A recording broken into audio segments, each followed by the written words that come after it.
तो चलिए शुरू करते हैं आज अंतर्राष्ट्रीय संबंध इंटरनेशनल रिलेशन।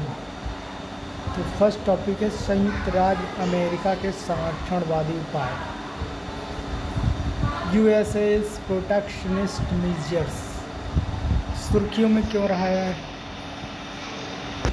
तो संयुक्त राज्य अमेरिका ने अपनी अमेरिका फर्स्ट पॉलिसी का हवाला देते हुए विश्व स्वास्थ्य संगठन WHO, पेरिस समझौता और अंतर्राष्ट्रीय आपराधिक अमेरिका ने अपनी अमेरिका फर्स्ट पॉलिसी का हवाला देते हुए विश्व स्वास्थ्य संगठन WHO, पेरिस समझौता और अंतर्राष्ट्रीय आपराधिक न्यायालय ICC जैसी प्रमुख वैश्विक संस्थाओं या व्यवस्थाओं से अलग होने का फैसला किया है। अन्य संबंधित तथ्य: इससे पहले संयुक्त राज्य अमेरिका 2017 में भी पेरिस समझौते से बाहर हो गया था, लेकिन 2021 में फिर से इसमें शामिल हो गया। इसी तरह इसने 2020 में WHO की सदस्यता त्यागने की प्रक्रिया शुरू कर दी थी। हालांकि बाद में 2021 में वह इस संगठन में फिर से शामिल हो गया। अमेरिका की ओर से टैरिफ वार प्रशुल्क युद्ध भी जारी है। नए अमेरिकी प्रशासन ने देश का व्यापार घाटा कम करने के लिए व्यापार अधिशेष वाले देशों के आयात पर उच्च टैरिफ लगाने की धमकी दी है। 2023 में अमेरिका का व्यापार घाटा $1.05 ट्रिलियन का था। इसमें 4 देश या संगठन चीन, मैक्सिको, कनाडा और यूरोपीय संघ लगभग 80% अमेरिकी व्यापार घाटे के लिए जिम्मेदार थे। संरक्षणवादी उपायों को अमेरिकी अर्थव्यवस्था को लाभ पहुंचाने के उद्देश्य से अपनाया जा रहा है। इस तरह ये उपाय आर्थिक राष्ट्रवाद के विचार को बढ़ावा देते हैं। संयुक्त राज्य अमेरिका द्वारा पहले किए गए संरक्षणवादी उपाय। तो पहला क्या है? वैश्विक संस्थाओं से अलग होना। संयुक्त राज्य शैक्षणिक, वैज्ञानिक और सांस्कृतिक संगठन, जिसे हम यूनेस्को कहते हैं, अमेरिका 2017 में इस संगठन से बाहर निकल गया था। हालांकि 2023 में फिर से शामिल हो गया है। ट्रांस पैसिफिक पार्टनरशिप TPP समझौता।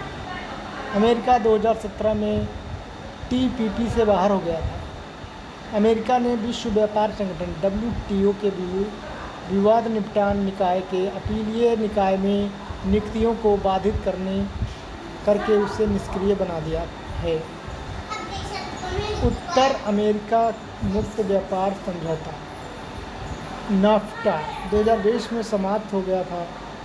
इसकी जगह संयुक्त राज्य अमेरिकी, मैक्सिको, कनाडा समझौते ने ले ली है। USMCA United state Mexico Canada agreement.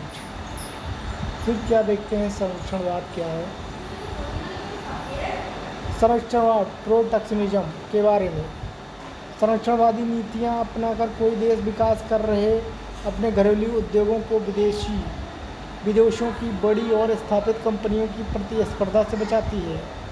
संरक्षणवाद के प्रकार ये हैं: टैरिफ, आयात पर कर या शुल्क लगाना; कोटा, आयात की मात्रा सीमित अथवा निर्धारित करना; सब्सिडी, घरेलू उत्पादकों के लिए नेगेटिव टैक्स देना।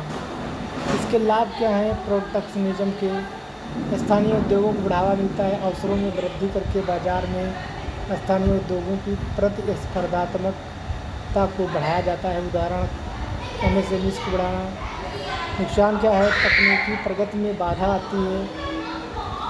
वैश्विक प्रतिस्पर्धा की कमी के कारण घरेलू उत्पादकों को इनोवेशन करने और अनुसंधान एवं विकास में निवेश करने के लिए कोई प्रोत्साहन नहीं मिलता।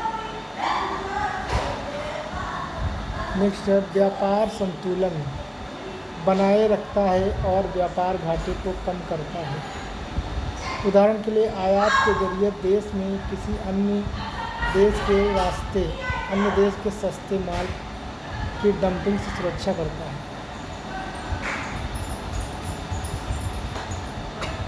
ग्राहकों के लिए विकल्प सीमित हैं और उन्हें सामान के लिए अधिक कीमत चुकानी पड़ती है। घरेलू बाजार में वैश्विक कंपनियों का प्रवेश मुश्किल हो जाता है, जिससे यह समस्या उत्पन्न होती है। स्थानीय कार्यबल के लिए रोजगार के अधिक अवसर प्रदान करता है।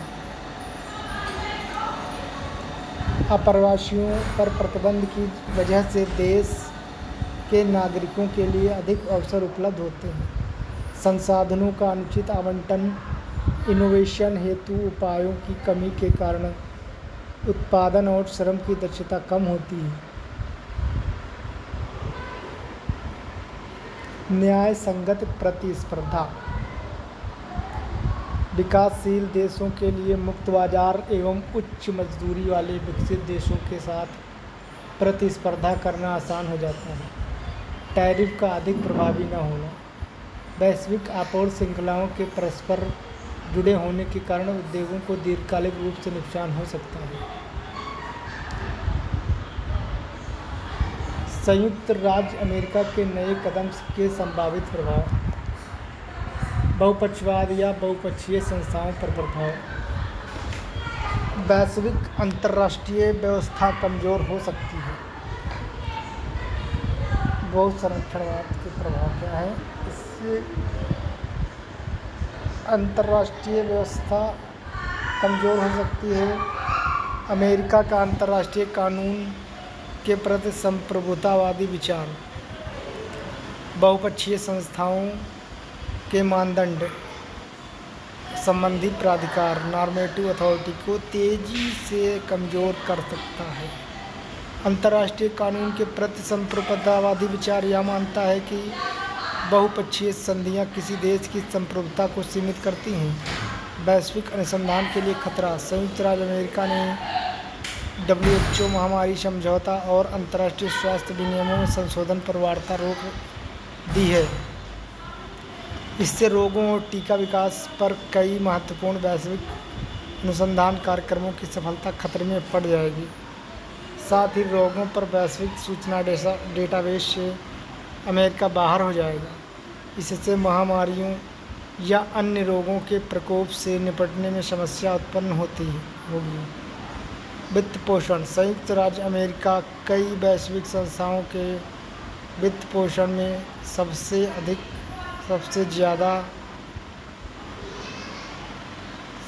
ज़्यादा अंशदान देता है। अमेरिकी फंड रुकने से विश्व विकास और आपातकालीन कार्य प्रभावित होंगे। उदाहरण के लिए अमेरिका शुरू से ही WHO में सबसे अधिक अंशदान करता है। 2022-23 में WHO के कुल राजस्व का 15.6% अमेरिकी अंशदान से आया था। पर्यावरण पर प्रभाव। पर्यावरण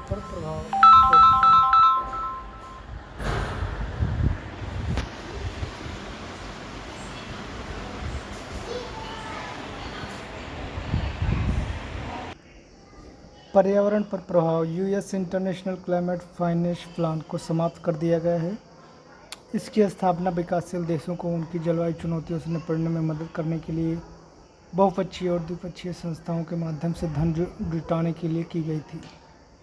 यह निर्णय साझा परंतु विभेदित उत्तरदायित्व CBDR common but differentiated responsibilities के सिद्धांत के खिलाफ है। वैश्विक व्यापार और आपूर्ति श्रृंखला।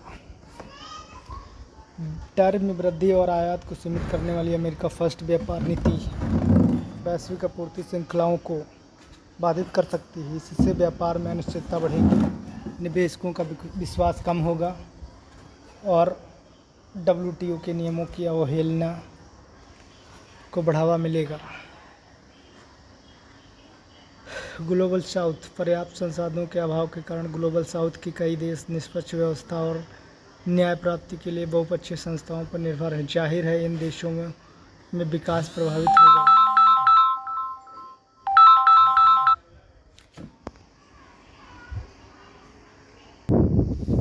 वैश्विक व्यापार और आपूर्ति श्रृंखला। टैरिफ में वृद्धि और आयात को सीमित करने वाली अमेरिका फर्स्ट व्यापार नीति वैश्विक आपूर्ति श्रृंखलाओं को बाधित कर सकती है। इससे व्यापार में अनिश्चितता बढ़ेगी, निवेशकों का विश्वास कम होगा और WTO के नियमों की अवहेलना को बढ़ावा मिलेगा।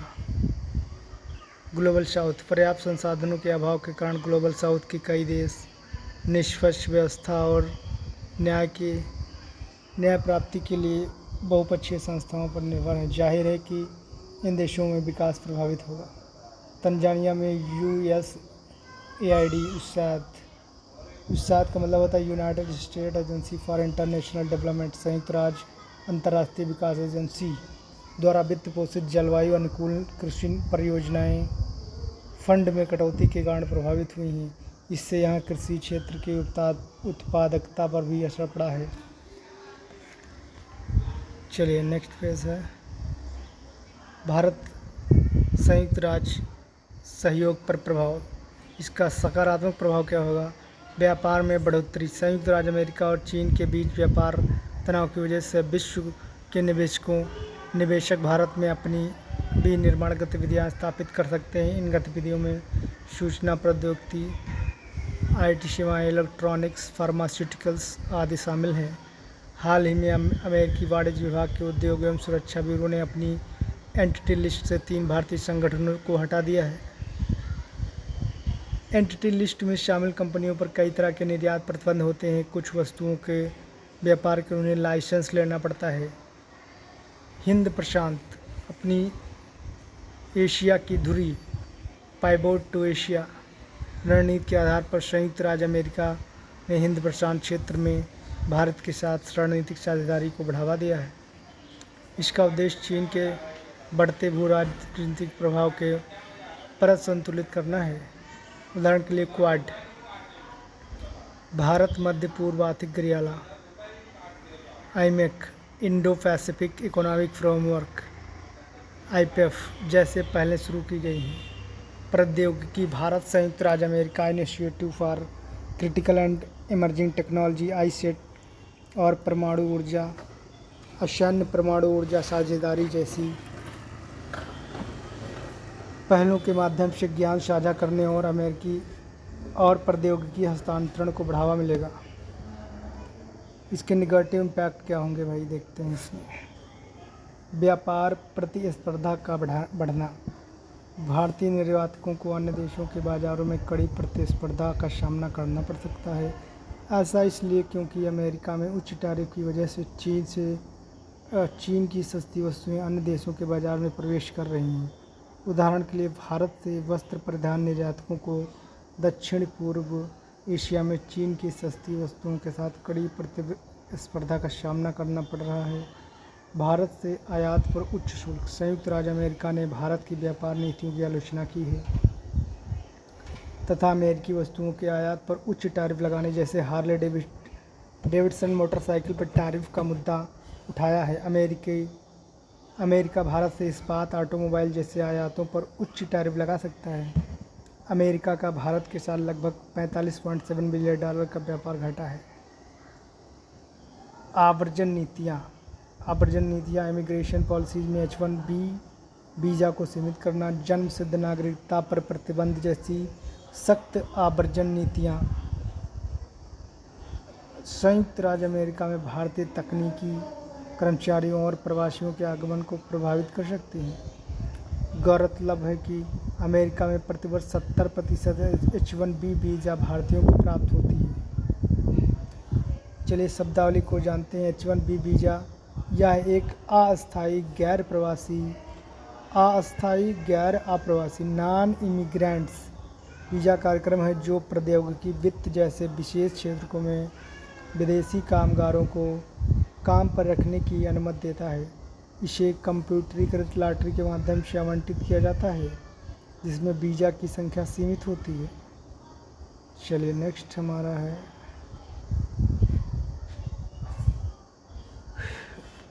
अमेरिका में घरेलू विनिर्माण को प्रोत्साहन। बाय अमेरिका नीति की वजह से अमेरिकी बाज़ार में अवसर कम हो जाएगा। इससे भारत से निर्यात प्रभावित होगा। जाहिर है इससे मेक इन इंडिया पहल, उत्पादन से संबद्ध प्रोत्साहन, PLI योजना आदि पर भी असर पड़ सकता है। अब निष्कर्ष क्या है? बदलते वैश्विक आर्थिक परिदृश्य को देखते हुए ट्रेड वार जिसको कहते हैं वित्त वार, है ना, व्यापार वाला युद्ध। वित्तीय मामलों को फिर से व्यवस्थित करने और नए समूहों की जटिलताओं से निपटने में भारत की क्षमता परखी जाएगी। भारत की नीति द्विपक्षीय व्यापार समझौते को मजबूत करने, अधिक निर्यात बाजारों के अवसर खोजने और बहुपक्षीय संस्थाओं में सुधार लाने पर ध्यान केंद्रित करने की होनी चाहिए। भारत की भू आर्थिक जियो इकोनॉमिक सबलता, तेजी से बदलने जैसे वैश्विक परिदृश्य में सहयोग और रणनीतिक स्वायत्तता बनाए रखने के बीच संतुलन बनाने की उनकी क्षमता पर निर्भर करेगी। India middle east economic corridor. चलिए देखते हैं, नेक्स्ट टॉपिक है लघु पक्षवाद और बहुपक्षवाद। मिनी लैटरलिज्म एंड मल्टीलैटरलिज्म सुर्खियों में क्यों रहा है? हाल ही में संयुक्त राष्ट्र महासभा द्वारा साइबर अपराध संधि को अपनाया गया। साइबर अपराध संधि को अपनाना न केवल कमज़ोर साइबर गवर्नेंस प्रणाली से निपटने की दिशा में एक महत्वपूर्ण कदम है, बल्कि यह बहुपक्षवाद के लिए भी एक बड़ी जीत है। संयुक्त राष्ट्र साइबर अपराध संधि और बहुपक्षवाद का पुनरुत्थान। पिछले कुछ वर्षों में राष्ट्रवाद का उदय, लोक लुभावनवाद, आर्थिक असमानताएं और वैश्विक महाशक्तियों के बीच प्रतिस्पर्धा जैसी कारक वैश्विक उदारवादी व्यवस्था और बहुपक्षवाद के पतन का कारण बन रहे हैं। साथ ही इंटरनेट की बढ़ती पहुंच, साइबर अपराध में वृद्धि, उदार संस्थाओं की अक्षमता और अंतर्राष्ट्रीय स्तर पर संवाद की कमी के कारण बहुपक्षवाद और अधिक कमज़ोर हुआ है। उपरोक्त कारकों के कारण अल्पकालिक रणनीतिक गठबंधनों और मिनी लैटरलिज्म का उदय हुआ है। इनमें आपसी हितों के अनुरूप लक्ष्यों को आगे बढ़ाने के लिए सहयोग करने वाले राष्ट्रों के छोटे समूह शामिल हैं।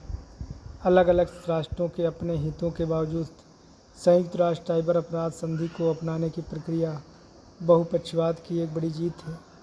संयुक्त राष्ट्र साइबर अपराध संधि वैश्विक और साइबर अपराध की परस्पर जुड़ी हुई प्रकृति से निपटने के सामूहिक प्रयासों पर बहुत अधिक निर्भर करती है। बहुपक्षवाद और लघुपक्षवाद के बारे में। बहुपक्षवाद इसे द्विपक्षवाद, बाइलैटरलिज्म और एक पक्षीयवाद, यूनिलैटरलिज्म के विपरीत परिभाषित किया गया है। बहुपक्षवाद के अंतर्गत 3 या अधिक राष्ट्र किसी साझा प्रणाली के नियमों और मूल्यों के आधार पर समान मुद्दे पर आपस में सहयोग करते हैं। उद्भव। इसका उद्भव कैसे हुआ है? अधिकांश बहुपक्षीय संस्थाएं द्वितीय विश्व युद्ध के बाद अस्तित्व में हैं। उदाहरण के लिए संयुक्त राष्ट्र, अंतर्राष्ट्रीय मुद्रा कोष, इंटरनेशनल मॉनेटरी फंड, विश्व bank, GATT, general agreement on tariff and trade, NATO आदि। लघुपक्षवाद यह एक अनौपचारिक, लचीला और स्वैच्छिक फ्रेमवर्क है। इसमें विभिन्न परिस्थितियों के अनुरूप हितों, साझा मूल्यों या प्रासंगिक क्षमताओं को शामिल किया जाता है। यह देशों को महत्वपूर्ण वैश्विक मुद्दों पर पूर्ण सहमति के बिना भी आपसी सहयोग का अवसर प्रदान करता है। उद्भव। यह कोई नया विचार नहीं है। यह 1945 से वैश्विक शासन में अस्तित्व में रहा है। यह प्रमुख वैश्विक शक्तियों के बीच छद्म रूप से अपनाया गया है और बाद में बहुपक्षीय संस्थाओं के गठन का कारण बना है। उदाहरण के लिए गैट की शुरुआत प्रमुख शक्तियों के बीच मिनी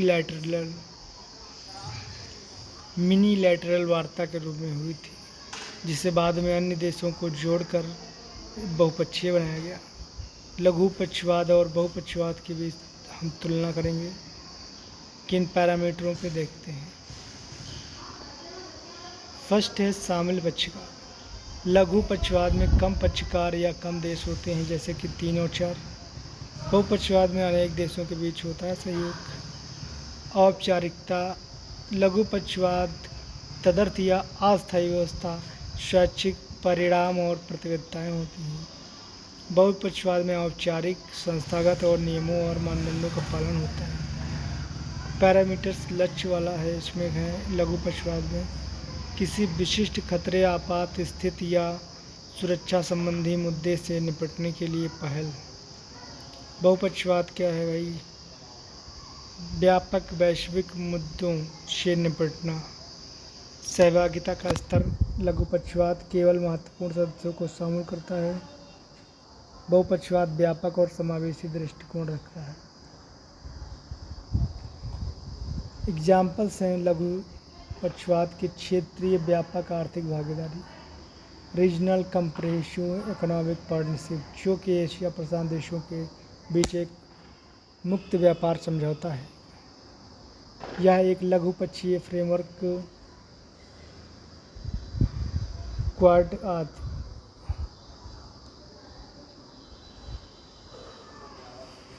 यह एक लघुपक्षीय फ्रेमवर्क का सटीक उदाहरण है।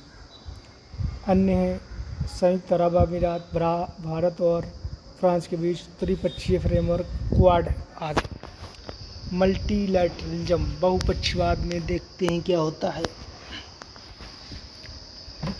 WTO अंतर्राष्ट्रीय व्यापार विनियमन के लिए एक बहुपक्षीय फ्रेमवर्क है। इसके अन्य एग्जाम्पल्स हैं संयुक्त राष्ट्र और इसकी एजेंसियां हैं, वर्ल्ड बैंक है और IMF आदि। लघुपक्षवाद की ओर झुकाव के लिए उत्तरदायी कारक क्या है? बढ़ती बहुध्रुवीयता, शक्ति के कई केंद्रों के उद्भव जैसे चीन और रूस का उभार ने संयुक्त राज्य अमेरिका के नेतृत्व में स्थापित बहुपक्षीय संस्थाओं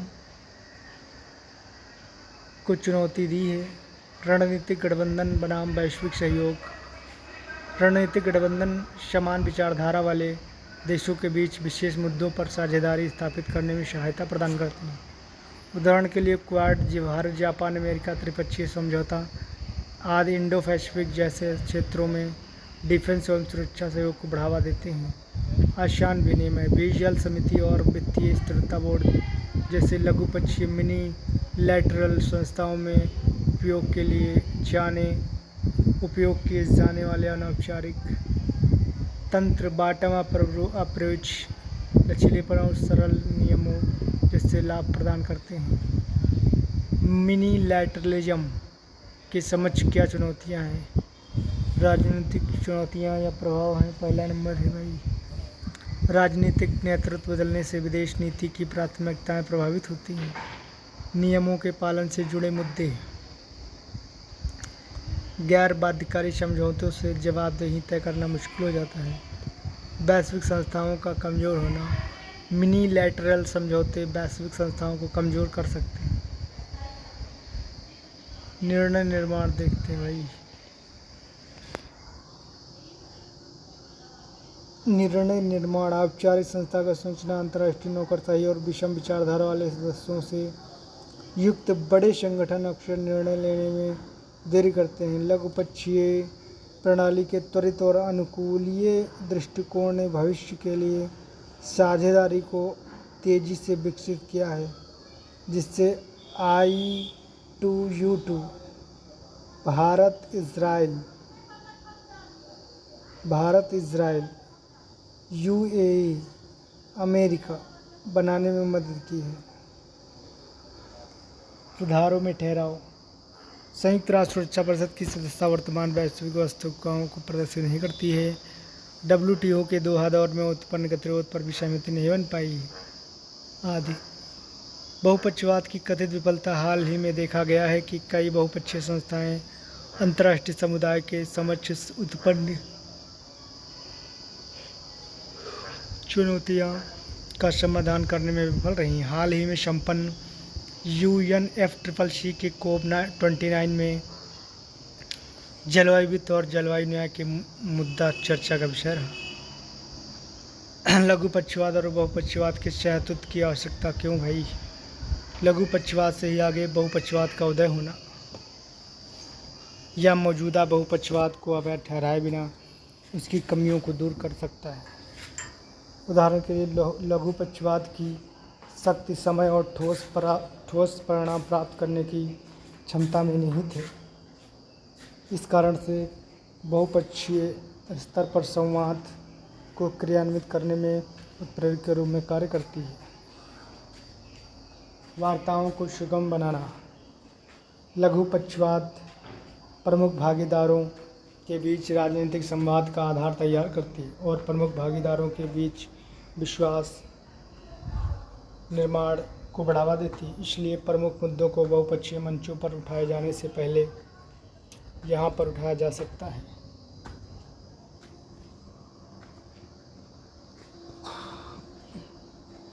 उदाहरण के लिए यूरोपीय संघ, यूरोपीय यूनियन और दक्षिण पूर्वी एशियाई देशों का संगठन आसियान जैसे क्षेत्रीय समूह पहले अनौपचारिक सहमति बना सकते हैं, जिससे औपचारिक सहमति की संभावना काफ़ी बढ़ जाती है। बहुपक्षीय वार्ताओं की गति तेज करना।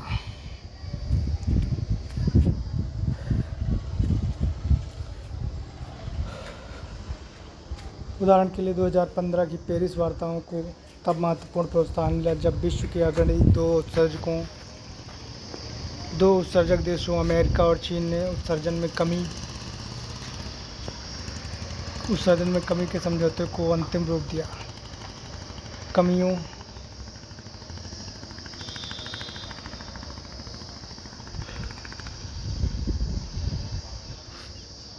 कमियों या अंतराल को कम करना। बहुपक्षीय संस्थाओं में लंबे समय से सुधार की मांग उठ रही है,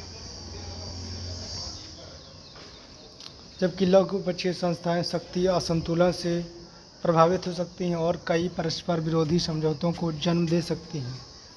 समाधान: लघुपक्षीय और बहुपक्षीय संस्थाओं के बीच समन्वय स्थापित कर इन चुनौतियों को दूर किया जा सकता है। वैश्विक चुनौतियों से निपटना। जलवायु परिवर्तन एवं आतंकवाद जैसी समस्याओं का समाधान करने के लिए क्षेत्रीय और वैश्विक स्तर पर बेहतर सहयोग स्थापित करने की आवश्यकता है। नियम आधारित फ्रेमवर्क: बहुपक्षीय संगठन कानूनी रूप से बाध्यकारी संधियों पर आम सहमति प्रदान करने में मदद करते हैं, जैसे कि संयुक्त राष्ट्र समुद्री कानून संधि अनक्लोज। साथ ही बहुपक्षीय संगठन लघुपक्षीय समूहों के बीच के लिए एक नियम आधारित फ्रेमवर्क प्रदान करती है।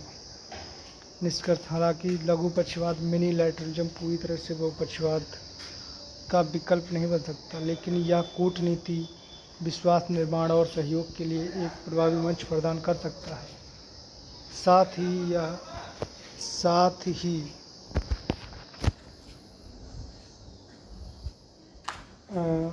बहुपक्षीय संगठनों के कार्यान्वयन में सहायक भूमिका निभा सकता है। उदाहरण के लिए जलवायु कार्रवाई के संदर्भ में लघुपक्षीय मंच ग्लोबल वार्मिंग से निपटने के लिए नमूनमेशी समाधान विकसित करने के साथ साथ उपराष्ट्रीय और गैर सरकारी अभिकर्ताओं के साथ संवाद के लिए एक समावेशी मंच उपलब्ध करा सकते हैं।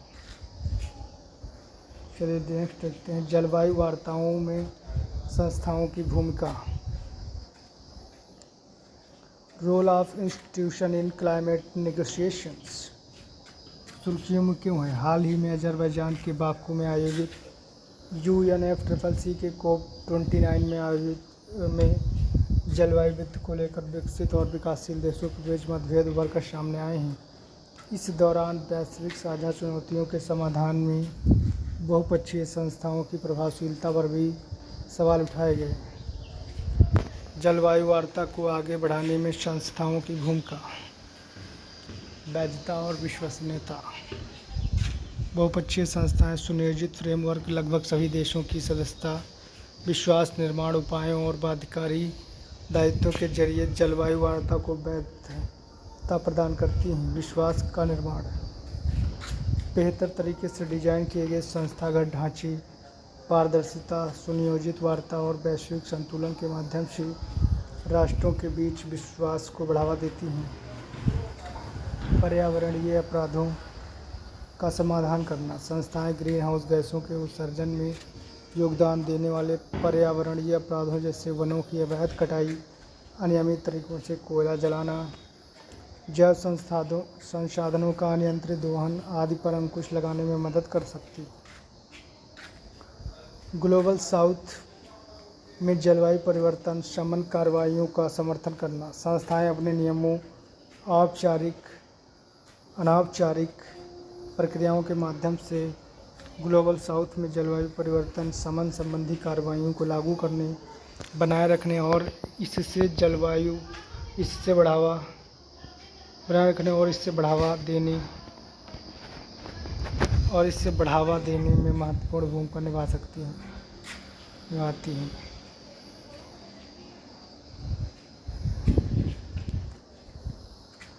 अनुपालन सुनिश्चित करने के लिए लचीलापन, इससे अत्यधिक कठोर मानकों से बचते हुए कार्यान्वयन में विवेकाधिकार प्रदान करके और घरेलू हितों को प्रोत्साहित करके हासिल किया जाता है। जलवायु न्याय को बढ़ावा देना, ये संस्थाएं सुभेद और छोटे द्वीप के विकासशील देशों को अपना पक्ष या शिकायतें सामने रखने के लिए एक मंच प्रदान करती हैं। बहुपक्षीय जलवायु वार्ता के संदर्भ में मौजूदा चुनौतियाँ, UNFCCC की सीमाएँ। पेरिस समझौते और इसकी नियम पुस्तिका के तहत सभी देश अब जलवायु प्रभावों को कम करने, अनुकूलन करने और उनकी लागत का भुगतान करने के लिए स्वयं उत्तरदायी हैं। इससे UNFCCC केवल सूचना एकत्र करने, समन्वय करने और प्रसारित करने का एक मंच मात्र बनकर रह गया है।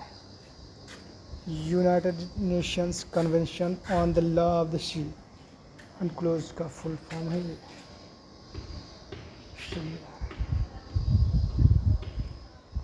जलवायु न्याय का अनसुलझा मुद्दा।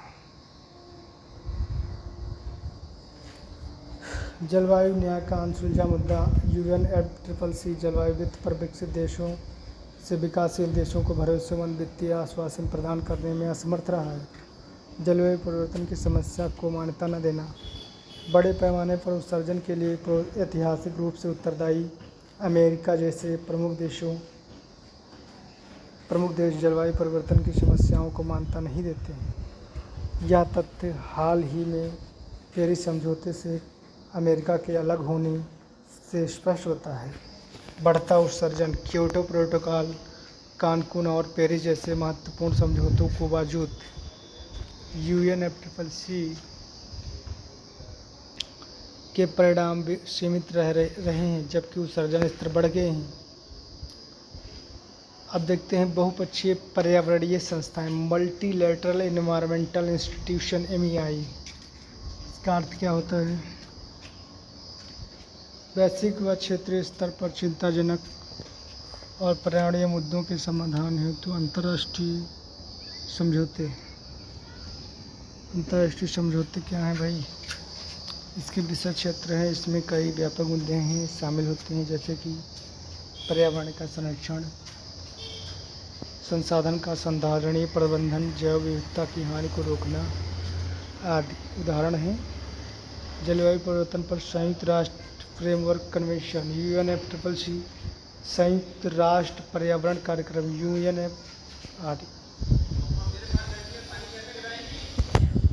जलवायु वार्ता के लिए प्रभावी संस्थागत ढांचे को बढ़ावा देने की दिशा में आगे की राह।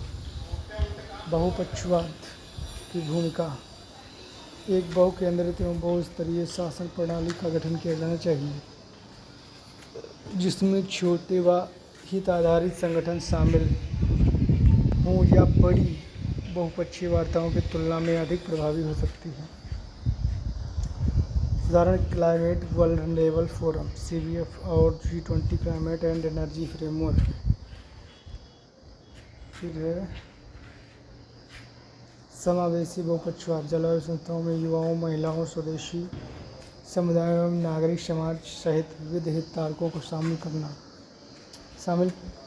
करना चाहिए। ऐसा करके जलवायु कार्रवाई के लिए बॉटम अप दृष्टिकोण सुनिश्चित किया जा सकता है।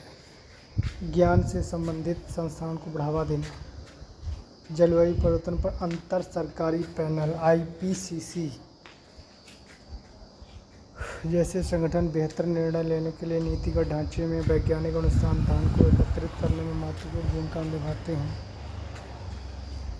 मूल्य आधारित सहयोग को बढ़ावा देना, निष्पक्ष और प्रभावी जलवायु नीतियों को सुनिश्चित करने के लिए संस्थाओं को समानता, पारदर्शिता, समावेशिता और गैर भेदभाव जैसे आधारभूत मूल्यों को बनाए रखना चाहिए।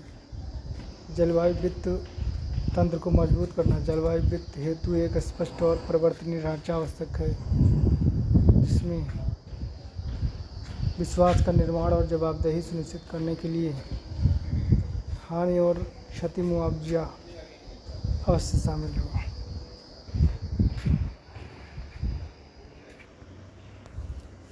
नेक्स्ट टॉपिक है विश्व स्वास्थ्य संगठन, वर्ल्ड हेल्थ ऑर्गेनाइजेशन।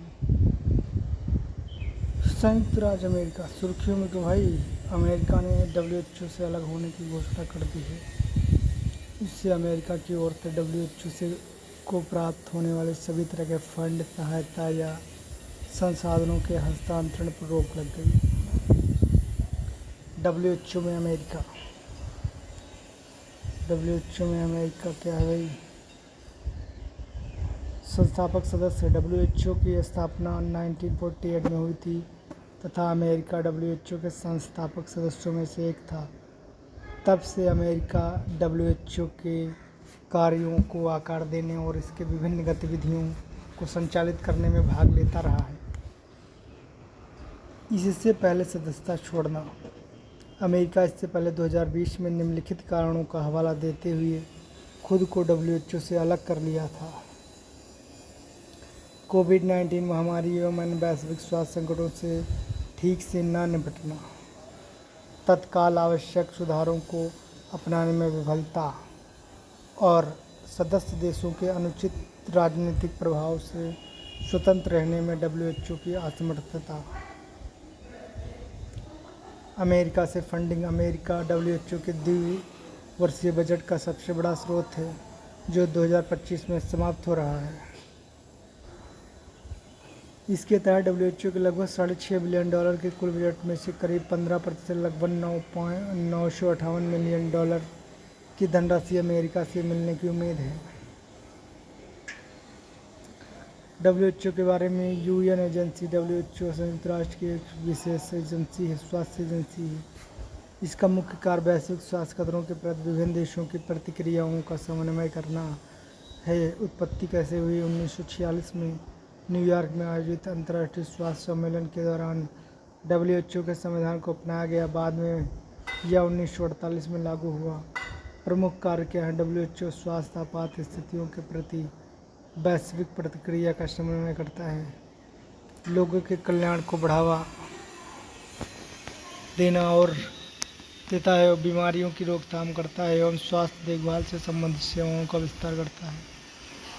इसके अलावा यह स्वास्थ्य क्षेत्र में गरीब देशों को तकनीकी सहायता प्रदान करता है। साथ ही यह दुर्लभ टीकों, दवाओं की आपूर्ति और रोगों का उपचार उपलब्ध कराने में मदद करता है तथा मानसिक स्वास्थ्य और कैंसर सहित सैकड़ों स्वास्थ्य स्थितियों के लिए दिशा निर्देश निर्धारित करता है। सदस्यता देखते हैं कितने लोग हैं भाई इसके। 194 सदस्य देशों को 6 क्षेत्रों में बांटा गया है। ये क्षेत्र हैं अफ्रीका, अमेरिका, पूर्वी भूमध्य सागरीय क्षेत्र, यूरोप, दक्षिण पूर्व एशिया और पश्चिमी प्रशांत क्षेत्र। संयुक्त राष्ट्र के सभी सदस्य देश WHO के संविधान को स्वीकार करके इसका सदस्य बन सकते हैं। अन्य देशों को सदस्य देशों के रूप में तभी शामिल किया जा सकता है जब उनके आवेदन को विश्व स्वास्थ्य सभा वर्ल्ड हेल्थ असेंबली में साधारण बहुमत से मंजूरी दे दी जाती है।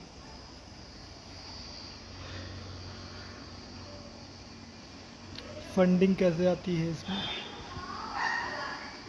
सबसे ज़्यादा फंडिंग 2020 से 23 में America, bill and Melinda Gates foundation, United kingdom और जर्मनी से प्राप्त होती है।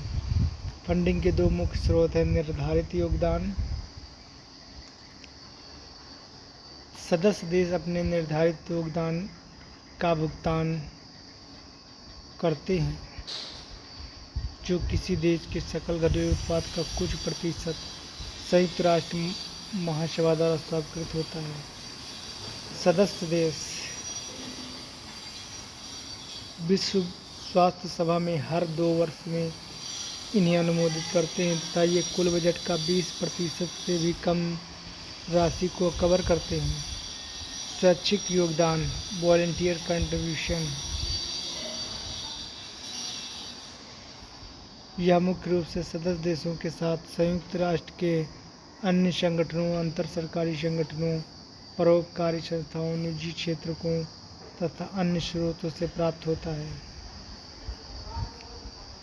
प्रशासनिक और संगठनात्मक संरचना।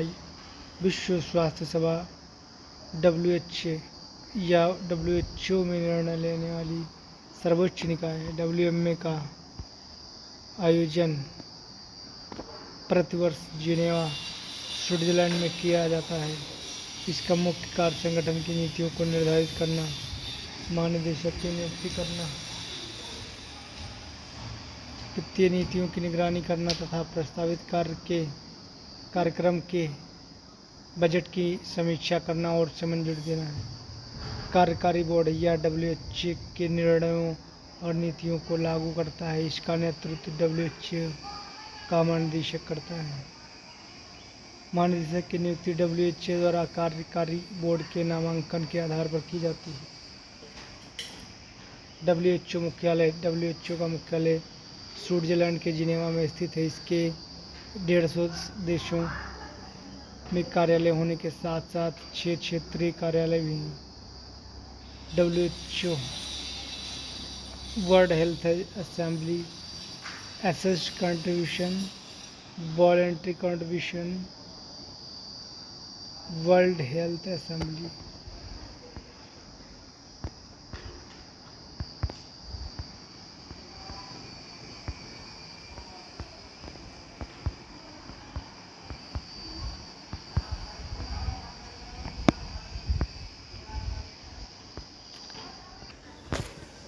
चलिए दोस्तों, नमस्कार।